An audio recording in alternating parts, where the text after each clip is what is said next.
Hello বন্ধুরা, প্রণব প্রিয়াঙ্কা ব্লগে আপনাদের সকলকে স্বাগত। আজকে আমি আপনাদের সাথে শেয়ার করব চিলি চিকেনের রেসিপি। প্রথমে আমি চিকেনগুলিকে নুন, গোলমরিচের গুঁড়ো, একটি ডিম, এক ঢাকনা ভিনিগার এবং কর্নফ্লাওয়ার দিয়ে ভালোভাবে মেখে 1 ঘন্টা ফ্রিজে ম্যারিনেট করে রেখে দিয়েছি। এরপর কড়াইতে তেল গরম করে আমি চিকেনগুলোকে পকোড়া করে ভেজে তুলে নিলাম। এর মধ্যে ডুমো ডুমো করে কেটে রাখা পেঁয়াজ, ক্যাপসিকাম, টমেটো এবং কাঁচা লঙ্কা চেরা সামান্য নুন দিয়ে ভালোভাবে ভেজে নিলাম।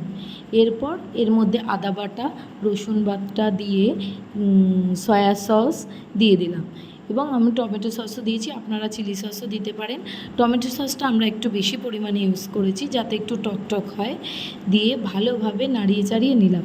এরপরে ভালোভাবে কষানো হয়ে গেলে আমরা পকোড়াগুলোকে এই গ্রেভির মধ্যে দিয়ে ভালোভাবে নাড়িয়ে নিলাম। এরপর আমরা আগে থেকে গরম করে রাখা জল এই চিকেনগুলোর মধ্যে দিয়ে দিলাম। এরপর একটু ফুটে উঠলে তার মধ্যে আমি কর্নফ্লাওয়ার গুলে রেখেছিলাম সেই গোলা জলটা দিয়ে দিলাম যাতে গ্রেভিটা একটু ঘন হয়। ঘন হয়ে গেলে আমরা সেটাকে ভালোভাবে ফুটিয়ে নামিয়ে নিলাম। রেসিপিটি যদি আপনাদের ভালো লেগে থাকে তাহলে অবশ্যই লাইক, কমেন্ট, শেয়ার এবং সাবস্ক্রাইব করে দেবেন। ধন্যবাদ।